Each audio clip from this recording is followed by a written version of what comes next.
Bom, e a ministra da Agricultura, Tereza Cristina, pediu atenção especial aos caminhoneiros do país, fundamentais para o nosso agro. Vamos ao vivo a Brasília falar com a ministra da Agricultura, Tereza Cristina, numa entrevista exclusiva aqui com a gente.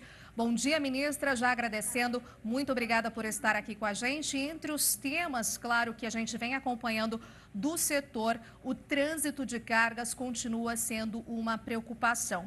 Como é que a senhora vem articulando essa questão para que não pare a produção de alimentos junto ao Ministério da Infraestrutura, aos governos estaduais e ao governo federal? Já adiantando, obrigada por nos atender aqui ao vivo. Bom dia, Renata. Bom dia a todos que assistem o Terra Viva. Dizer que esse hoje é o maior trabalho de articulação, porque nós estamos terminando aí a colheita da maior safra da história do Brasil, uma safra recorde.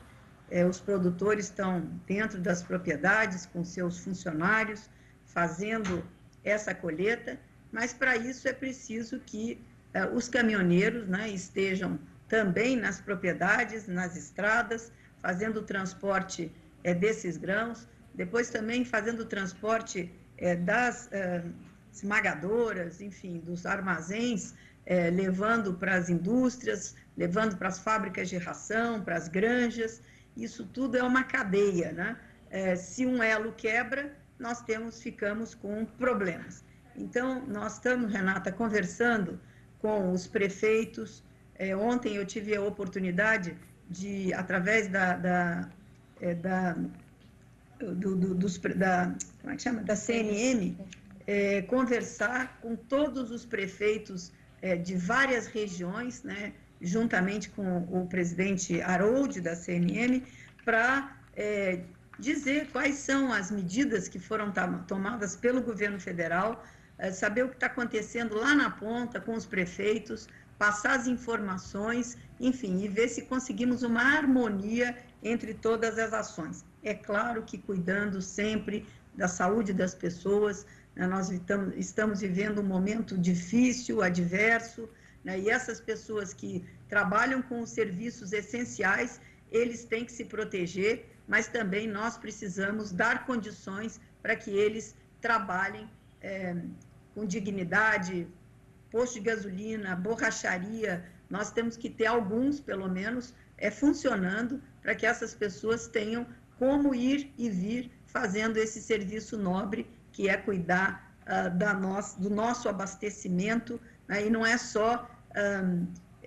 são vários, olha, são inúmeras cadeias, vai desde os pescadores que chegam do mar com os peixes, e os peixes precisam ser levados para os frigoríficos e depois para as fábricas, enfim, os bois, as aves, os suínos, as embalagens. Às vezes as pessoas esquecem que não adianta fazer tudo isso, o caminhão da embalagem não deixa passar. Então, é uma cadeia complexa e que nós precisamos estar todos harmonizados. É claro que, repito e insisto, com todos os cuidados que todas as pessoas que estão nesse trabalho têm que ter nesse momento de quarentena que vivemos aí por causa da pandemia do coronavírus. Certo. Agora, duas cadeias às quais a gente vem tendo acesso, né? Inclusive, a gente já falou aqui no programa essa semana, por exemplo, o pessoal do café de Minas está com uma preocupação por conta da colheita manual nesse momento, ministra. E também eu tive imagens e relatos de produtores de leite que já têm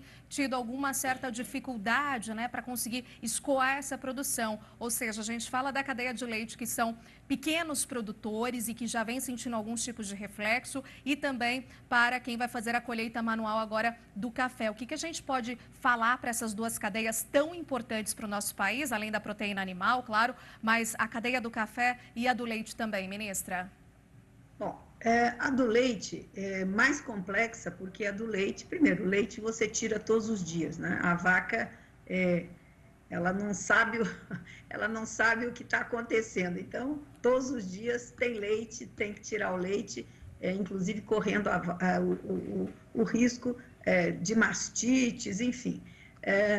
Tem sempre o bezerro para mamar, mas nós temos que esses produtores, principalmente os pequenos laticínios. Hoje nós teremos uma reunião aqui depois do almoço, interna, para ver quais as ações.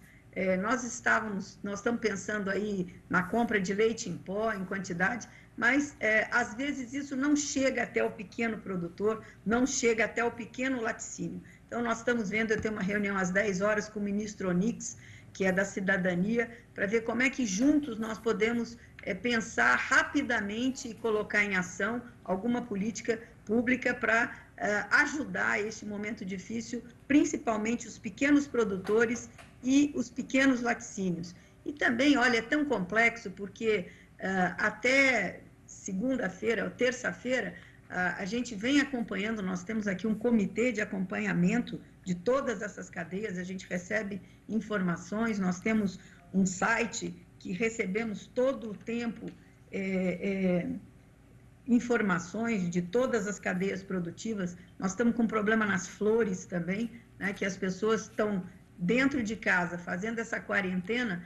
O que acontece? Não sai, então a flor acaba não sendo uma mercadoria para o abastecimento. As pessoas estão mais preocupadas em comprar comida, comprar produtos de limpeza, e acaba que a flor não sai. E ela é perecível, ela está lá, ela precisa ser colhida, ela tem o tempo da colheita. Então, é um setor que nos preocupa muito, além do leite. O café que você mencionou, aí como trazer as pessoas, principalmente da Bahia, do Nordeste, nós já estamos com todas essas informações, já estamos conversando para achar uma solução que traga menos risco, tanto para quem vai viajar, quanto para quem vai receber esses trabalhadores para essa colheita.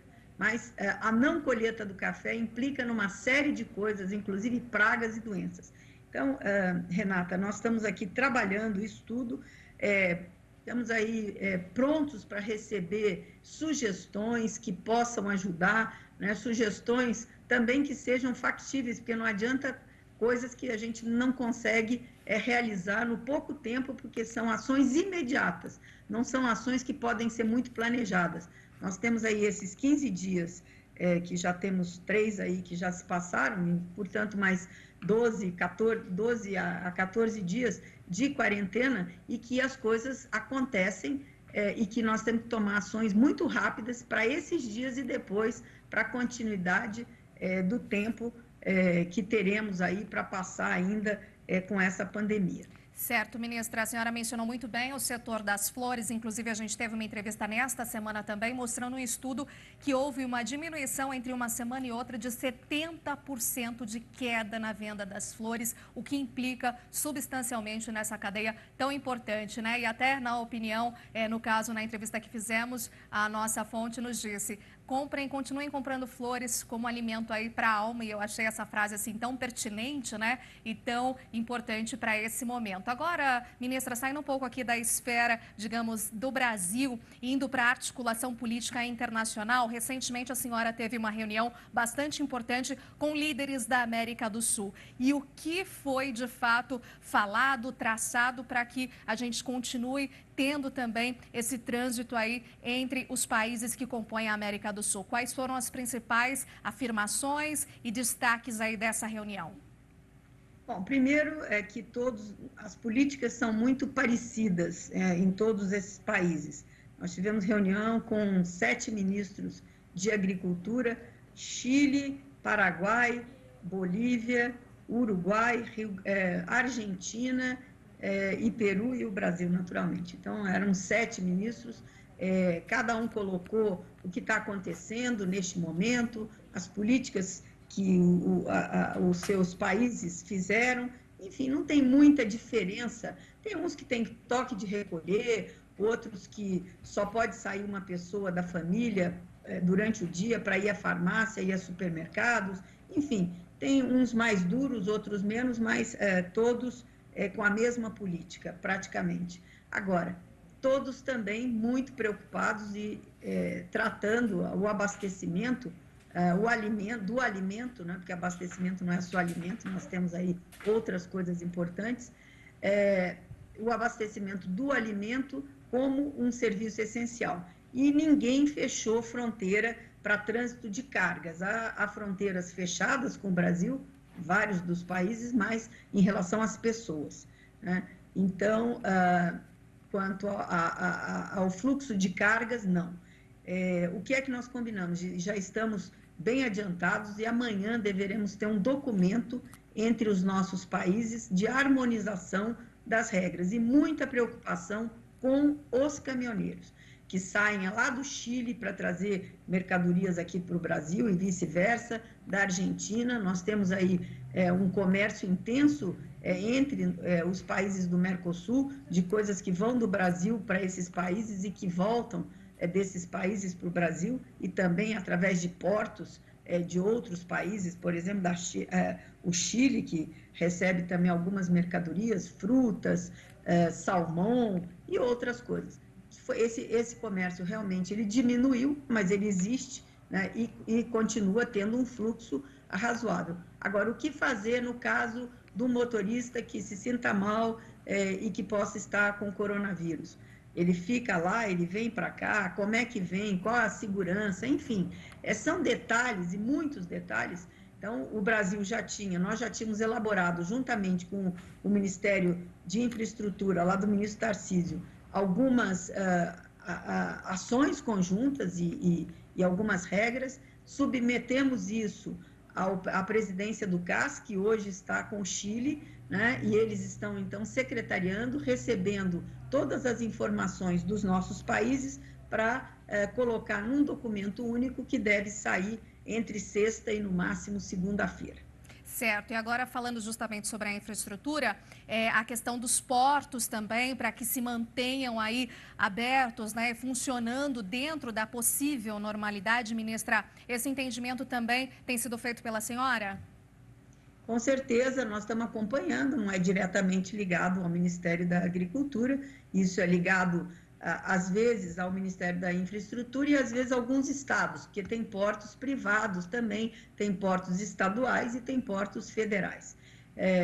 Nós conversamos com o governador Ratinho sobre o Porto de Paranaguá e nós estamos muito, enfim, existe um diálogo e um canal de conversas muito aberto entre todos, né?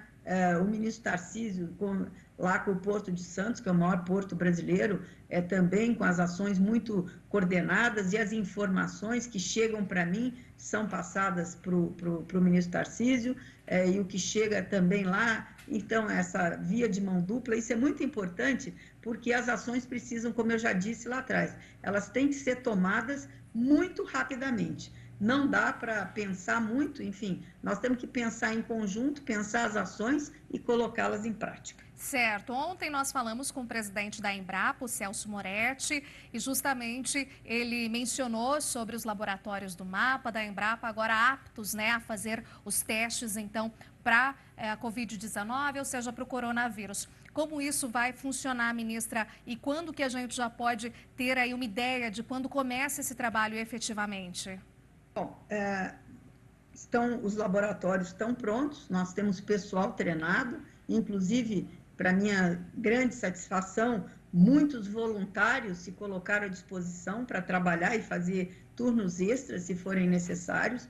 Então, a Embrapa e Ministério da Agricultura, porque tem alguns laboratórios do MAPA, se não me engano, são 6 ou 8, que também estão nesse pacote, então é MAPA e Embrapa, que temos ontem, ainda conseguimos mais alguns equipamentos disponíveis, então aumentamos um pouco o número de amostras que podem ser testadas por dia. Nós estamos prontos, só esperando a chegada dos kits que estão vindo da China, na sua grande maioria, e o Ministério da Saúde colocará esses kits, enfim, nos laboratórios, para serem analisados por esses laboratórios, o que aumenta muito a capacidade da rede pública, porque só a Embrapa e MAPA são em torno aí de 70 mil amostras, 68 mil, enfim, 70 mil amostras, 76 mil amostras por dia. Uhum. Então, podendo aumentar até esse número, se a gente conseguir fazer aí um turno um pouco maior. Certo. Ministra, outro ponto importante que foi anunciado foi esse aporte aí de 5 milhões para o Ministério da Agricultura. Como é que ele vai ser usado, né? Feito aí pela CNA, Confederação da Agricultura e Pecuária do Brasil, que inclusive está com um comitê também de crise, né? Então, como tem sido essa articulação junto à CNA e esse aporte, quando que ele começa a ser usado, direcionado, ministra? Olha, todas as doações, a gente não pode fazer um trabalho isolado, porque senão fica muito difícil, né?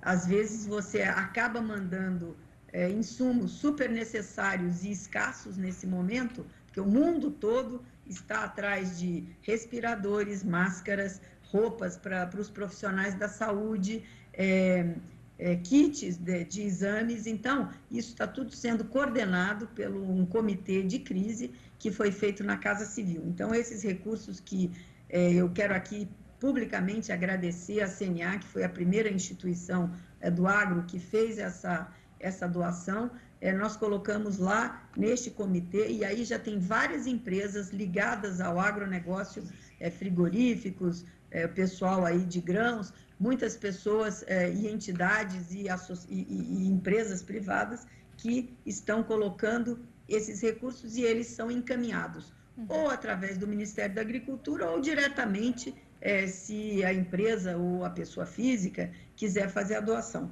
Chama-se Todos por Todos, é um site que tem lá na Casa Civil, é só entrar e colocar a doação e a maneira como vai ser feita, e aí eles estão fazendo a distribuição. Se você tiver interesse, não, eu estou fazendo essa... Tem aí um leilão acontecendo também em São José do Rio Preto, com o ex-ministro Antônio Cabreira, que também fez um leilão virtual de arrecadação, de doação, através do pessoal da pecuária. Isso repercutiu no Brasil todo, já tem outros lugares também do Brasil fazendo, para santas casas. E você pode, como eu ia dizendo, também dizer, olha, estou fazendo essa doação, gostaria que fosse encaminhada para tal estado, para tal município, e aí esse grupo vai fazer a avaliação se já não tem uma outra indicação para esse município, para que uns não recebam mais e outros fiquem sem. Então, é muito importante uma coordenação central, e isso está sendo feito lá pelo ministro Braga Neto, sob a sua coordenação na Casa Civil. Certo. Tem mais duas questões aqui para a gente fechar bem rapidamente. Uma, como é que está essa relação? Recentemente, a senhora esteve em reunião também com o presidente da China, Xi Jinping. Como é que está essa relação? Continuam aí as nossas exportações crescendo? A China, a gente mostrou aqui uma reportagem, já retomando, tentando voltar à normalidade. Como é que foi o tom dessa conversa, ministra? O presidente Xi Jinping ligou para o presidente Jair Bolsonaro para falar sobre o problema do coronavírus, para se solidarizar com o povo brasileiro, colocou à disposição, enfim, para os técnicos, a ciência, os cientistas chineses e brasileiros fazerem uma cooperação para superar esse momento, e disse que priorizaria, junto às empresas chinesas que estão vendendo para o Brasil, enfim, todos esses insumos estão necessários nesse momento, para priorizar as encomendas do Brasil. Depois falou-se um pouquinho sobre o G20, que hoje já tem uma reunião, que o Brasil, o presidente Jair Bolsonaro está participando desta reunião virtual, que ela foi adiada, ela aconteceria na Arábia Saudita nesse mês, então ela acontece hoje através de uma videoconferência, enfim, para todos esses assuntos aí que precisam ser discutidos entre os países do G20. Ele agradeceu a participação do Brasil e disse que gostaria de estar junto com o Brasil nesse momento. Falou-se um pouco sobre a economia também, o que será, enfim, o que está acontecendo hoje, como é que o mundo vai sair desse problema, porque hoje nós estamos com o mundo praticamente parado. A China, que começou com a pandemia, que começou lá, hoje já começa a retomar, mas ainda não de maneira acelerada, mas começa a retomar, e que o Brasil é um grande parceiro, e o presidente Jair Bolsonaro colocou que nada mudou, que tudo continua como sempre foi nessa nossa parceria, tanto na parte de cooperação científica quanto na cooperação comercial. Certo, ministra. Agora, para a gente fechar aqui, eu gostaria que você deixasse uma mensagem para a nossa audiência, que é tão grande, para os nossos produtores rurais e também para que eles se sentirem um pouco mais aliviados em relação ao abastecimento, à segurança alimentar do nosso país. Qual a mensagem que a gente deixa, então, para os nossos telespectadores e produtores rurais? Bom, primeiro que vamos passar essa crise juntos, né? E teremos que sair dela juntos. Nosso setor, ele é fundamental para que não haja caos, para que, enfim, que passar esse momento tão difícil, tão adverso, o nosso setor é fundamental. Eu vou até aqui plagiar o secretário de Agricultura americano, o Sonny Perdue, que disse que os produtores americanos são heróis, os brasileiros também. Nós estamos com toda essa diversidade, trabalhando, é claro que nos cuidando, mas trabalhando, e o resultado está aí, o abastecimento fluindo. A única coisa que eu peço a todos os produtores rurais brasileiros, seja ele de proteína, seja ele de grãos, tenham uma consideração maior, eu sei que nós temos, mas nesse momento maior com os caminhoneiros, porque a nossa atividade está diretamente ligada com eles. Vamos continuar produzindo, se Deus quiser, o campo tem uma condição diferente e, se Deus quiser, nós teremos menos casos do coronavírus no campo brasileiro, e nós temos que continuar o nosso trabalho tão nobre, a nossa missão, que é de alimentar o Brasil e também 1,5 bilhão de pessoas todo dia que tem algum tipo de alimento brasileiro no seu prato. Tá certo, ministra, agradeço publicamente aí o seu trabalho. Eu tive a oportunidade de acompanhar aí algumas das reuniões, eventos que eu faço pelo país, e também estive na Arábia Saudita entre uma das comitivas e realmente vi os empresários, líderes do setor, o quanto, na verdade, todos falam sobre o seu trabalho realmente incansável, pujante e diferente para manter realmente o agronegócio elevado em alta e dar esse ânimo aí para todos. Muito obrigada. Eu é que agradeço e vamos em frente com muita fé, que Deus nos proteja a todos. Com certeza. Amém. Obrigada. Ótimo dia. Amém. Obrigada.